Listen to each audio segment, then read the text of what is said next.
Une voix presque alarmante s'élève, celle d'un père à la quête désespérée de son fils de 16 ans, emporté par la foule des événements. Il refusait de sortir à la maison, maintenant il est sorti, je l'ai vu, maintenant,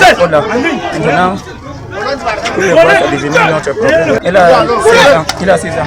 Répondant à l'appel national, à la marche pacifique lancée par Issa Tiroma Bakari, président du Fonds pour le salut national du Cameroun, les militants de la Damawa et ceux de Ngaoundéré ont répondu massivement présents, balayant l'interdit préfectoral. Les partisans ont pris d'assaut les artères de la ville, brandissant leurs banderoles, pancartes, en guise de profession de foi. Ils revendiquent la vérité des urnes.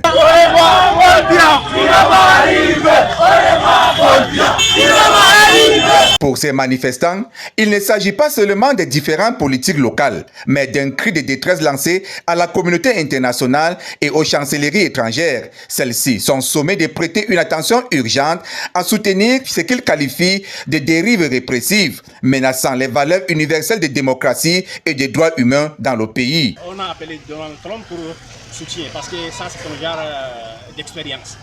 Il n'y a que lui pour dégager ce genre de situation. Dans une atmosphère oscillante, entre tensions sporadiques et marches pacifiques, les adeptes de Tiroma Issa ont bravé la note du préfet du département de la Vina, interdisant toute circulation de motos du dimanche 26 au lundi 27 octobre, jour de la proclamation des résultats du scrutin du 12 octobre dernier. Cette désobéissance civile est leur manière d'affirmer haut et fort qu'ils disent revendiquer leurs droits. Ils ont tiré, voilà, regarde.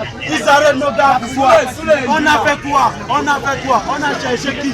Après un tour de ville sous haute surveillance, marqué par le déploiement des forces de maintien de l'ordre et de défense sur les grands carrefours, le point de rupture fut atteint au lieu dit carrefour en 2000. C'est là que le dispositif sécuritaire, formant un bloc et chaîne sécuritaire, a fait usage de la force. À coups de gaz lacrymogènes, les manifestants ont été dispersés. Le bilan est visible. Un manifestant au sol atteint par balles blanches, plusieurs motos confisquées et de nombreuses arrestations. La manière qu'ils sont en train de faire, vraiment, c'est très malheureux. Le constat que moi je vois, les droits humains sont bafoués. Moi, c'est que moi je vois personnellement. En Ngaoundéré, l'issue est claire dans les esprits des protestataires. Tous s'accordent sur le même slogan choc, pas de paix durable si le régime en place refuse les vérités des urnes.